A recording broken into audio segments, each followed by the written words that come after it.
Hello viewers, আমি হাজির বান্টিস কিচেনে সম্পূর্ণ একটি নতুন এপিসোড নিয়ে।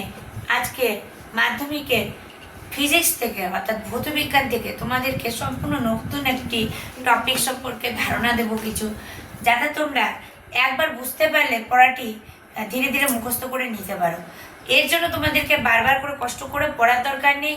তোমরা জিনিসটি ভেতরের মূল বস্তুটি আগে বুঝে নাও, তাহলে তোমাদের কিন্তু এটা ক্যাচ করতে অনেক সুবিধা এবং পরীক্ষার সময় তোমরা না দেখে হুবহু লিখতে পারবে। এর জন্য কোনো এক্সট্রা খাটনির প্রয়োজন হবে না। তাহলে চলো দেরি না করে শুরু করা যাক আজকের এপিসোড। যারা আজকে নতুন ভিউয়ার্স, যদি আমাদের ভিডিও ভালো লেগে থাকে, পরবর্তী ভিডিওগুলো পাওয়ার জন্য অবশ্যই তোমরা সাবস্ক্রাইব বাটনে প্রেস করে অল বাটনটি প্রেস করবে, ঠিক আছে? আর তোমাদেরকে জানাই স্বাগতম। আর যারা দেখছো তারা ভিডিওটি শুরু থেকে শেষ পর্যন্ত দেখো। ভালো লাগলে অবশ্যই একটি লাইক এবং শেয়ার করে বন্ধুদেরকে জানার সুযোগ করে দাও। আর কমেন্টের মাধ্যমে তোমাদের মতামত প্রকাশ করো, তোমাদের কোনটা কেমন লাগছে, আর কি কি ভিডিও তোমরা চাও, কি কি এক্সপেক্ট করো আমার কাছ থেকে, ঠিক আছে? আমি আজ বান্টিস কিচেনে। তাহলে আজকের প্রথম টপিক আমরা প্রথমে জানবো পুনর্নবীকরণ যুক্ত শক্তির উৎস কি। কোনটি পুনর্নবীকরণ যুক্ত শক্তি? এই নামটি শুনলে অনেকে ভাবো যে এই জিনিসটাই আসলে কি, এই কথার মানে কি? পুনর্নবীকরণ হচ্ছে এমনই একটি নাম যে উৎস, যে শক্তির উৎস, মানে এমনই যে যা আমরা কখনো ব্যবহার করলেও শেষ হয় না, তো তার থেকে বারবার আমরা শক্তি উৎপাদন করতে পারি, ঠিক আছে? তাদেরকে বলা হয় পুনর্নবীকরণযোগ্য শক্তির উৎস। এর উদাহরণ হিসেবে কি হতে পারে বন্ধুরা? যেমন সৌরশক্তি, বায়ু শক্তি। আচ্ছা, তোমরা কি ভেবেছো কেন সৌরশক্তি আর বায়ু শক্তি উদাহরণ হলো? একটাই কারণে বন্ধুরা, আমি এখন যদি মনে করি যে সৌরশক্তি আমাদের কেন উদাহরণ হতে যাবে, তাহলে তোমাদেরকে প্রথমে ভাবতে হবে যে মনে করো এই আমাদের হচ্ছে সূর্য, এই আমাদের সূর্য, যার থেকে আমরা প্রত্যেকদিন কিন্তু আলো পেয়ে থাকি। সমস্ত পৃথিবী আলোকিত হয় এই সূর্যের আলোয়। ম্যাম, এটা সূর্য? হ্যাঁ, ভালো হয়েছে কিনা সূর্যটা? দারুণ। তাহলে এটা সূর্য। সৌর শক্তি কথার মধ্যেই জড়িত আছে আমাদের সূর্য, যা কিন্তু সানলাইট, ডিটেইলিংটা ভালো হয়েছে। সানলাইট টোটাল ওয়ার্ল্ডে কিন্তু দিয়ে যাচ্ছে, ঠিক আছে? মানে পৃথিবীর উপরে এই সূর্য প্রতিদিন উদিত হয়। ঠিক সকালবেলা পূর্ব দিকে উদিত হয়, সন্ধ্যেবেলা পশ্চিম দিকে অস্ত যায়। তাহলে এই যে সারা দিন ব্যাপী আমরা সৌর শক্তি পাচ্ছি, সানলাইটের হিট পাচ্ছি, বলো এই সানলাইটের হিট পেতে গেলে আমাদের কি কোনো টাকা পয়সা খরচ করতে হয়? হয় কি না? না। তাহলে আমরা বিনামূল্যে এই শক্তি যত খুশি কাজে লাগাতে পারি, পারি তো? হ্যাঁ। হ্যাঁ। এবার সৌরশক্তিতেও দেখা যায় সৌরশক্তি ব্যবহার করে আমাদের না কতই লাভ হচ্ছে, তাই না? বিশেষ করে আমরা যদি মনে করি প্রাকৃতিক উষ্ণতায় কোনো খাবার গরম করতে চাই, প্রাকৃতিক উষ্ণতায় কোনো কিছুকে আমি ঠান্ডা থেকে রূপান্তরিত করে গরমে পরিণত করতে চাই, উষ্ণতা বৃদ্ধি করতে চাই, তাহলে কিন্তু আমার সৌরশক্তির সামনে সেই বস্তুকে যদি আমি রাখি, যে সোজা আমার সানলাইট পড়বে, দেখবে অনেকক্ষণ পর সেই বস্তুটি তুলে নিয়ে কেমন গরম গরম ফিল হচ্ছে, হয় কি না? হ্যাঁ ম্যাম। একটি বস্তুকে সানলাইটের সোজা তুমি দীর্ঘক্ষণ রেখে দাও, হ্যাঁ, কখনোই কিন্তু সানলাইট থাকা অবস্থায় সেই বস্তুটি ঠান্ডা মনে হবে না, সেই বস্তুটি কিন্তু গরম হতে গরম হয়ে যায়। যেমন বন্ধুরা আরো একটি সহজ উদাহরণ শোনো। আজকাল জলের ট্যাঙ্ক সবার কিন্তু বাড়ির ছাদের উপরে আছে। যারা কলের জল ইউজ করো, জলের ট্যাঙ্ক কি হয় বন্ধুরা?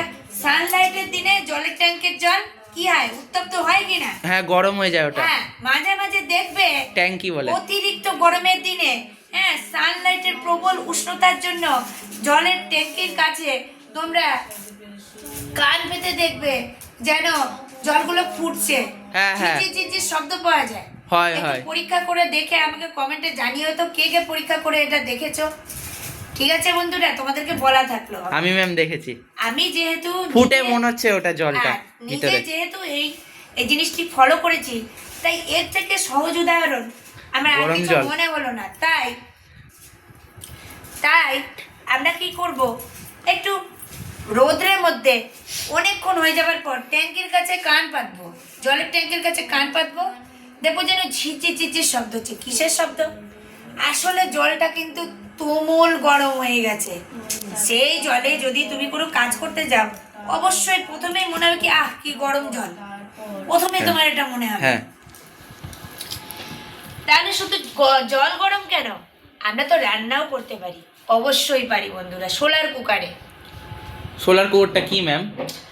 সোলা দিয়ে তৈরি যে কুকার, সোলার কুকার, সেই কুকারের কথাই বলা হচ্ছে। ঠিক আছে, সোলার তৈরি কুকার। হ্যাঁ ম্যাম, বুঝতে পেরেছি।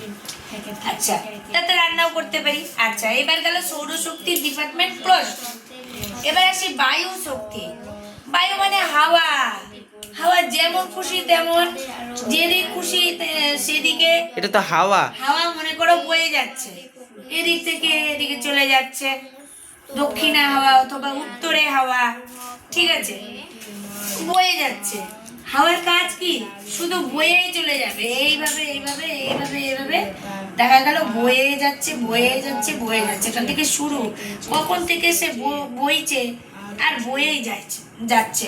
ঠিক আছে, তো বয়ে গেলে কি হয়, সেই হাওয়াকে আমরা কি কেউ যদি বলি এই হাওয়া থেমে যাও, থামবে?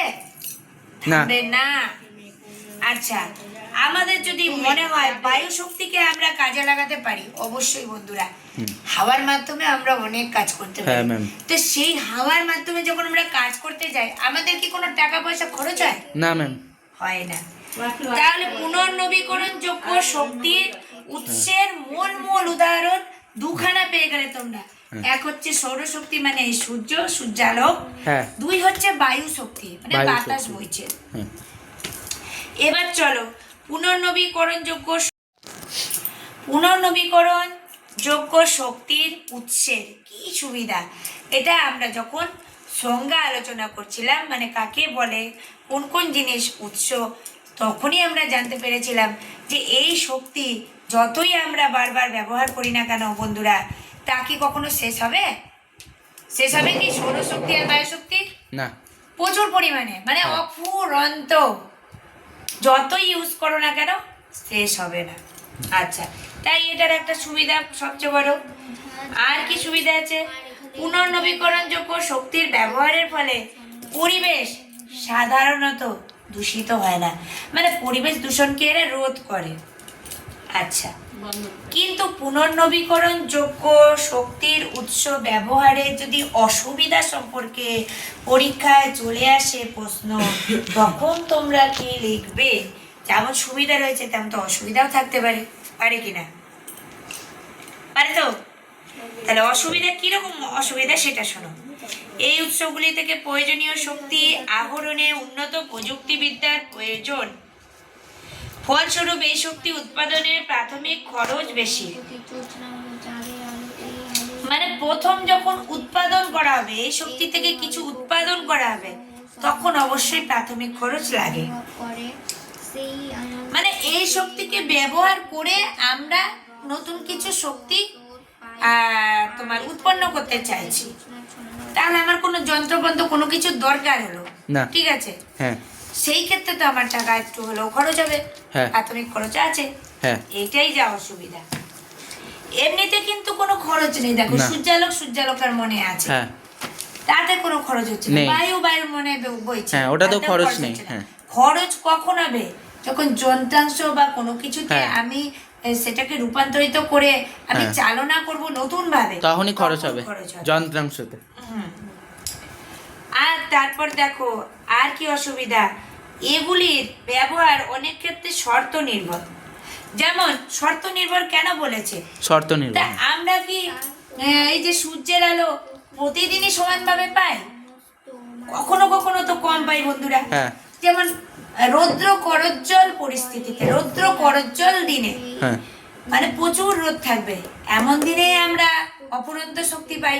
হ্যাঁ যদি বন্ধুরা আকাশ মেঘলা থাকে, হ্যাঁ বৃষ্টিচ্ছন্ন থাকে, ওভারকাস্ট হ্যাঁ, তাহলে কি বন্ধুরা আমরা কি সেদিন সূর্যের মুখ দেখতে পাবো? না সেদিন কি আমরা সূর্যালোকে ট্যাঙ্কের জল গরম করতে পারবো? না না, জল গরম তখন করতে ঠান্ডা পারবো না, হয়ে যাবে। সোলার কুকারে কিছু করতে পারবো। হ্যাঁ। তাই এই সব শর্তের জন্য কিন্তু এই পুনর্নবীকরণ যোগ্য। আচ্ছা, এবার শোনো সৌরশক্তি। সৌরশক্তি সম্বন্ধে তোমাদের নতুন করে আর কি বলবো? সৌরশক্তি মানে সূর্যের কথাই মনে পড়ছে নিশ্চয়ই। তাহলে সূর্য হচ্ছে এই সৌরশক্তির মূল উৎস। সৌরশক্তিকে নানানভাবে কাজে লাগানো যায়। আবার সেই একই রকম কথা একই রকম ভাবে উত্তরটা লিখতে পারো। যেমন সোলার কুকারে রান্না করতে, সোলার হিটারে জল গরম করতে, ফটো ভোল্টাইক কোষ দ্বারা বিদ্যুৎ উৎপাদন করতে প্রভৃতি। ঠিক আছে বন্ধুরা? ফটো ভোল্টাইক কোষ এটা কি? সূর্য রশ্মিতে থাকা ফোটন কণা। এই কোষে ব্যবহৃত অর্ধ পরিবাহীর যেমন এসআই এর ওপর আপতিত হলে ওর মধ্যেকার ইলেকট্রনগুলি উত্তেজিত ও বিচ্যুত হয়ে তড়িৎ প্রবাহের সৃষ্টি করে। এবার শোনো বায়ু শক্তি। প্রবাহিত বায়ু গতিশক্তির সাহায্যে বায়ুকলের সঙ্গে যুক্ত টারবাইন ঘুরিয়ে বিদ্যুৎ উৎপাদন করা হয়। টারবাইনটা কি ম্যাম? টারবাইন যে যন্ত্র, আচ্ছা, ওই যে বিদ্যুৎ পাখার উৎপাদন মতো করা যেটা হয় যে সাদা কালারের। হ্যাঁ। আচ্ছা, এবার শোনো, হ্যাঁ দেখেছি টারবাইন। এবার শোনো জোয়ার ভাটার শক্তি কি? চন্দ্র সূর্যের মিলিত প্রভাবে পৃথিবীর কোনো নির্দিষ্ট স্থানে নদী সমুদ্রে জোয়ার ভাটা সৃষ্টি হয়। এই জোয়ার ভাটার কারণে কি হয়? জলস্রোতের গতিশক্তিকে আমরা কাজে লাগাতে পারি। টারবাইনের মাধ্যমেই কিন্তু তখন বিদ্যুৎ তৈরি হয়। কি বিদ্যুৎ বলে জানো সেটা? জলের সাহায্যে বিদ্যুৎ উৎপন্ন হচ্ছে, তার মানে জলবিদ্যুৎ। জলবিদ্যুৎ, হ্যাঁ তো আর জানতাম। তাপের সাহায্যে যদি বিদ্যুৎ উৎপন্ন করা হয়, তাপবিদ্যুৎ। তাপবিদ্যুৎ, একদম।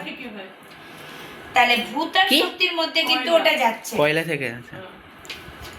বিরোধী না। ভূগর্ভস্থ তাপ বা ভূতাপের কারণে জল ভূগর্ভে উপস্থিত জল বাষ্পে পরিণত হয়। এই উত্তপ্ত বাষ্প ভূগর্ভে যেখানে আটকে পড়ে সেখানে নল ঢুকিয়ে ওই বাষ্পকে তুলে আনা হয় এবং এর সাহায্যে টারবাইন ঘুরিয়ে ভূতাপটা কি ম্যাম? বিদ্যুৎ উৎপাদন করা হয়। ভূতাপটা কি? ভূতাপ পৃথিবীর যে উত্তাপ। আচ্ছা আচ্ছা, আবার বায়োমাস শক্তি কি? এটা শুনে না। বায়োমাস শক্তি কিন্তু ভেরি ভেরি ইম্পর্টেন্ট পরীক্ষায় আসার জন্য। তৈরি থাকো সবাই। কৃষিজাত আবর্জনা, পচা গাছপালা, আখের ছিপে, হ্যাঁ, ভুসি, ঠিক। শাকসবজি ও ফলমূলের খোসা, প্রাণীর মলমূত্র, মৃত প্রাণীর দেহাবশেষ প্রভৃতি কার্বন গঠিত পদার্থগুলিকে একত্রে বায়োমাস বলে। যা কিছু পচে টচে যাবে, নষ্ট হয়ে যাবে, সবকিছু থেকে বায়োমাস উৎপন্ন হয়। ঠিক আছে? বায়োমাসে যে রাসায়নিক শক্তি সঞ্চিত থাকে তাকে বায়োমাস শক্তি বলে। এগুলোও যে এক প্রকার শক্তি তা জানতে হবে। তো বায়োগ্যাস কি? বায়ুর অনুপস্থিতিতে বায়োমাসকে মিথোজেনিক ব্যাকটেরিয়া দ্বারা বিয়োজিত করলে জৈব গ্যাস বা বায়োগ্যাস উৎপন্ন হয়। এর প্রধান উপাদান হলো কি? মিথেন। মিথেন গ্যাসের নাম শুনেছো?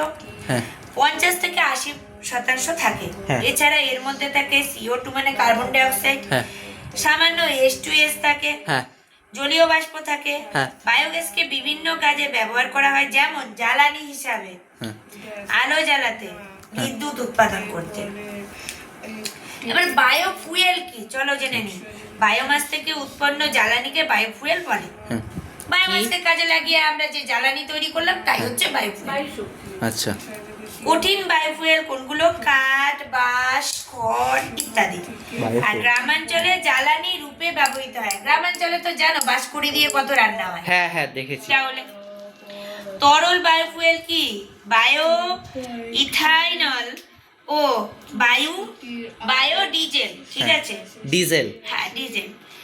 তাহলে বায়ো ইথানল গাড়ির জ্বালানি রূপে বা পেট্রোলের সাথে মিশিয়ে ব্যবহৃত হয়। হ্যাঁ আর বায়োডিজেল শীত প্রধান দেশে ঘর গরম রাখতে ব্যবহৃত হয়। ও আচ্ছা। গ্যাসীয় বায়োডিজেল মানে গোবর গ্যাস।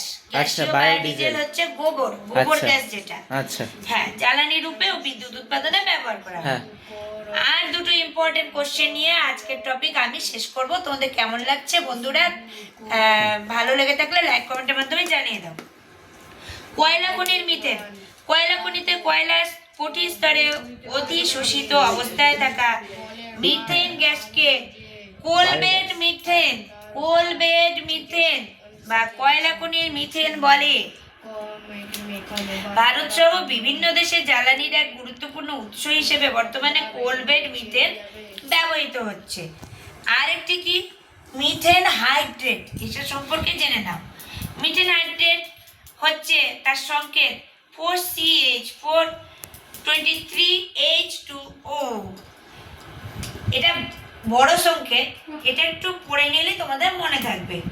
আমি রিপিট করছি 4CH4 আর 23H2O, ঠিক আছে? এটা এক ধরনের কঠিন কেলাসাকার ক্ল্যাথরেট কেলাসাকার না কেলকাসার ম্যাম ওটা?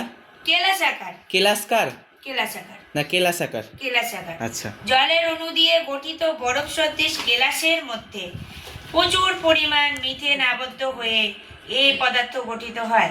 উপযুক্ত পদ্ধতিতে মিথেন হাইড্রেট থেকে মিথেন নিষ্কাশন করা হয়, যা কি হয় মিথেন গ্যাসকে আমরা জ্বালানি হিসেবে ইউজ করি, তাহলে জ্বালানি হিসেবে ব্যবহৃত হয়।